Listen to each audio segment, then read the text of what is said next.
next speaker is Carter Fleming, followed by Zachary Desjardins, followed by Dr. Linda Barnett, followed by Peter Carson. Okay. Yeah, thank you. Good afternoon. My name is Carter Fleming, and I serve as president of the Seminary Hill Association. Seminary Hill Association supports the recommendation of the Traffic and Parking Board and city staff to retain 4 lanes on Seminary Road. Here, as you said, we're about halfway through this public discussion period, and each of you is probably asking, how on earth did we get into this situation today? How did an unprecedented 13 civic associations and the Alexandria Federation of Civic Associations join together to advocate with one voice to retain 4 lanes? How did more than 100 speakers choose to give up their Saturday to talk about 9/10 of a mile of Seminary Road? I see it's been a should kill of us. We've heard it said that this situation can't happen again. We agree that it should never happen again. So where did this process go wrong? I think a good place to start could be to look at page 50 of staff's presentation.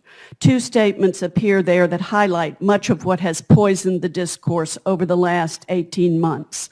Those statements read, quote, somewhat conflicting goals, speed versus safety, and, quote, staff must balance competing objectives.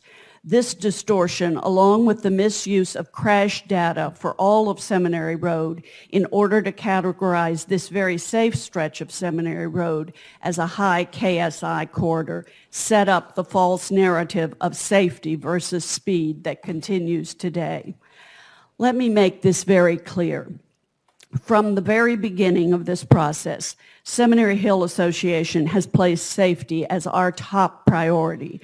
We advocated for pedestrian crosswalks, increased speed enforcement, and narrowing lane widths to provide a better pedestrian buffer.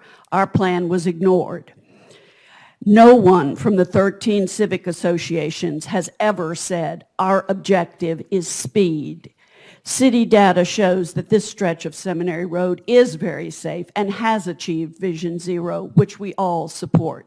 And yet, our own staff continues to give validity to the false claims made by proponents of road diet that those who favor 4 lanes disregard safety and our primary objective is speed. They would have you believe that the choice you will make today is between safety and speed. Mobility does not mean speed. Safety and mobility are not competing objectives. Mobility means allowing the overwhelming majority of road users to continue to use the existing roadway without increasing congestion and dangerous cut-through traffic onto neighborhood streets. It means police enforcement instead of capacity reduction to address speed.